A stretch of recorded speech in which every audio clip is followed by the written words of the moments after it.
Marcia Stein is an educator, a trained counselor.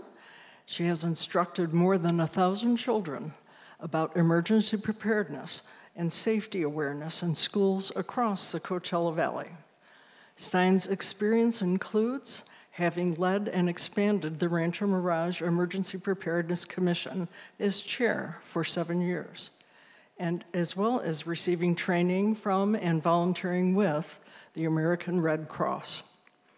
Stein will also offer tips on how parents, grandparents, and great-grandparents, teachers, and others can talk to the children they love to improve their disaster readiness.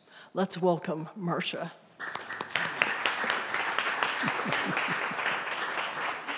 I'd like to welcome everyone. What I'm going to talk about is the nuts and bolts, what you need to do for your children and for yourself.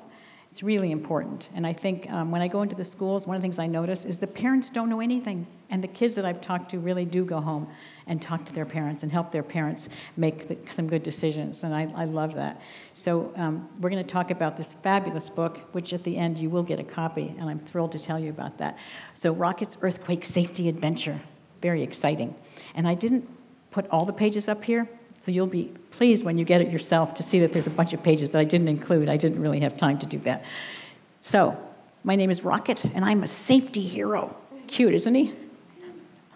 Hey, do you feel that? It's like a roller coaster. Oh my gosh, all of a sudden.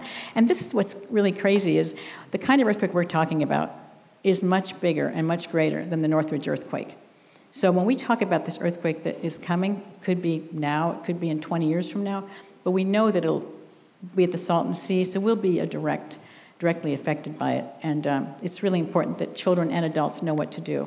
Again, as Lori said, if they're prepared, there's much less chance of their emotional, physical, and mental damage to them. So under a table, under any hard object, I always say, make sure that your tables at home aren't glass. You want to be under something that's not glass. So a kitchen table, a table like this. But it's also important that they hold on with both hands. I know this shows him holding his head. What we know about this earthquake, we're talking about a 7.6, 7.8, is it's going to be too severe. They need to really hold on with both hands. This book is designed for earthquakes all over. But our earthquake will be strong enough that they really need to hold on, and so will you. So you want to hold on, make sure you're facing away from glass, because there'll be broken glass, and hold on so that you will be safe. The people that get hurt in earthquakes are the ones that are not prepared, so thank you all for being here. We also go over what causes earthquakes. So we know that the plates are stuck. They're right under us. We're on top of the San Andreas Fault. And the last major earthquake on the San Andreas was 1906, and that was the northern part of the San Andreas. So we're ready for the southern part to have a major event. So this is an important one that I use with older kids, and you can talk about this with your children and grandchildren. I love this. To be prepared, you have to have an emergency kit. And thanks to Bunny and Rick, we actually have some back there, but it doesn't have to be this kind of bag. It could be any kind of a bag. Since this was available, I decided to use it. But what's inside? Well, something soft and cuddly, because it's going to be scary. Shoes. Why do we need shoes? They'll be broken glass. These are pretty little, aren't they? And then I always say, why do you need a whistle?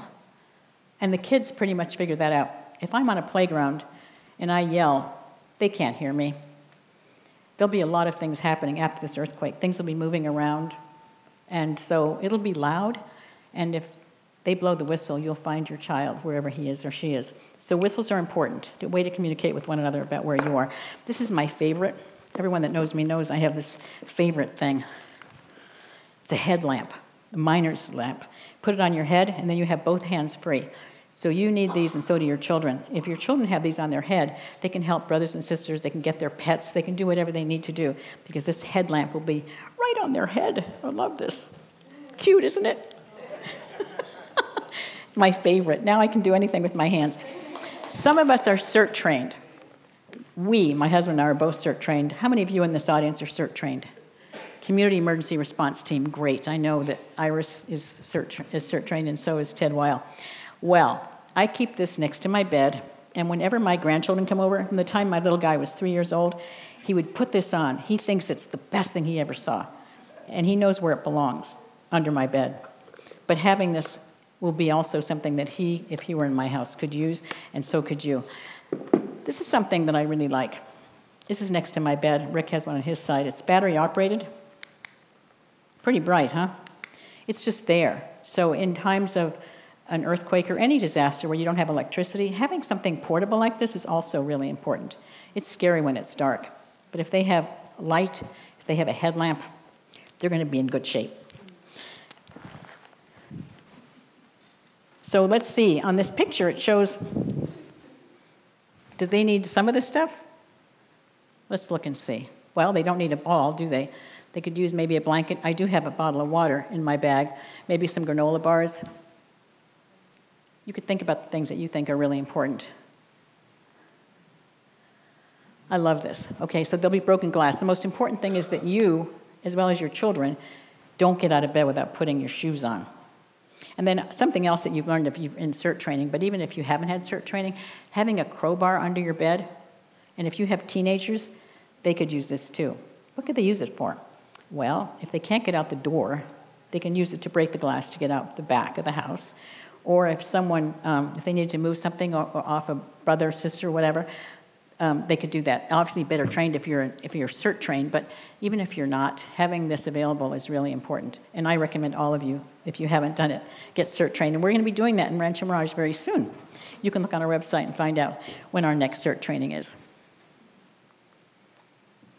So when you go home tonight or whenever you have time, go on a hazard hunt. We are so lucky to have Ken Eklund here. He's outside. He may be inside. I don't know. But I remember when he came to my house, I had big chests like this. He attached them to the wall, so they're not going to fall over and hurt anybody. And then big old pig up there, that could really hurt. So if you want to keep it up high, you want to make sure it's fastened with either museum tape or Velcro. But Ken can do all those things pretty reasonably. Notice that there's that backpack or bag right next to the bed. You need one next to your bed with your shoes in it, and a flashlight, the things we just talked about, and so do your children need it as well.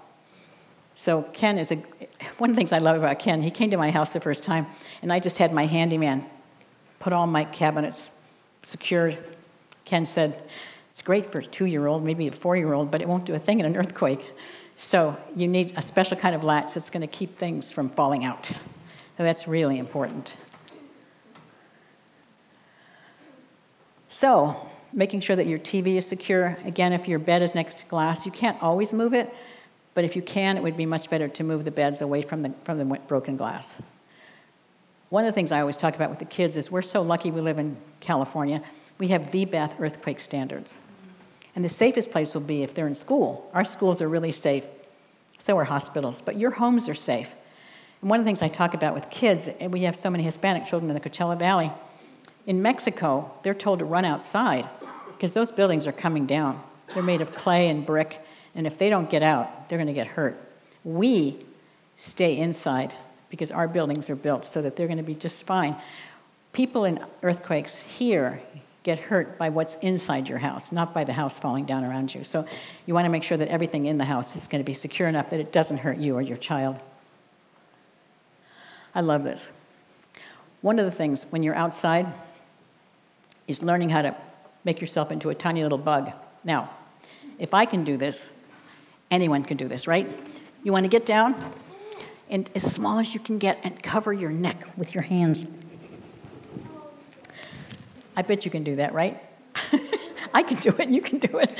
Anyway, when you're outside, it's really important that you do that. Make yourself as small as you can. Cover your neck. You want to protect it. I always say that's the really most important thing, to cover your neck because it protects your spine. So making yourself into a bug is really important.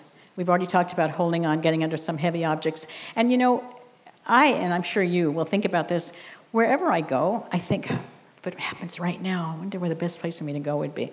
It's just becoming automatic to think about it and to talk about it with your kids. We're in your restaurant. Say, gosh, if we had an earthquake right now, what do you think we ought to do? Get some buy-in from them, see what they think. So here we are, drop, cover, hold on. Holding on to the desk, protecting yourself, again, of being away from windows. I love this. Okay, so One of the things we know, if you're in bed, stay there. Lie on your stomach, protect all your internal organs, put a pillow over your head, and stay there. And I always say to my kids, you need to tell your parents that, because you know what mom's going to want to do? Run to your bedroom. You need to tell mom, stay in bed. Same thing with dad. When the earth stops shaking, then you'll come and find me. Because obviously as parents, we want to make sure our kids are okay, but I've seen lots of videos, thanks to Dr. Maletti, where a mother's running down the hall and gets bonked on the head. She can't help her child or herself. So that's really important, that you know that your children know that you're all going to stay in bed. Put a pillow over your head. Stay there till the shaking stops. So again, if you're outside, you want to make sure that you're away from trees, anything that could fall on you and hurt you. Telephone pole, you don't want to be under a telephone pole. You don't want to be under a light. So you're going to run as fast as you can to an open space. And again, get down very, very low. Make yourself into a tiny little ball. Roll into a ball. Drop, cover, and hold on. If there's anything to hold on to, otherwise you won't hold on. You'll just be out in the middle, hopefully where you're safe. I love this. In a car, stay there. You know, a car is actually a good place to be. Those wheels will absorb a lot of the activity that's going on. So staying in a car is great. I had a fourth grader say to me, well, what about the window? Shall it be up or down? Well, let me think. Up. Because things won't be able to come inside. But if it does break, our windows, unlike our houses, will crackle. So it won't even hurt you if it does break. So it's really important that you stay in the car and that you, unless you're under an overpass, hopefully you're not. I also say to my kids, where would the best place to be during an earthquake? An airplane, right? We don't always have that choice. But I personally hope I'm in an airplane. I don't want to be down here. So again, before an earthquake, go on a hazard hunt. Make sure that you prepare your room. Ken Eklund is an excellent person to talk to. He's out there. The other person I think that has some wonderful things is Al Frisha. He's come in all the way from San Diego, and he has amazing things. This would be good both for your child and for yourself. It's a wind-up radio. Hopefully you have one of these. He's made these little kits that I asked him to prepare. Masks, a whistle, a headlamp. Oh, I love it. My very favorite thing, the headlamp. So he has made these for you all ready to take when you leave tonight, purchase from him, and we also have the bags. So we have a lot of materials that would be good for you to take with you, and just think about what you need to do in your house to prepare and have these conversations with your grandchildren and your children. I know that when I'm in LA, it's going to affect all these kids wherever they live, right, in California, Southern California. So we have those conversations, and that's really important. So thank you all for being good listeners and for being here. Thank you. Thank you.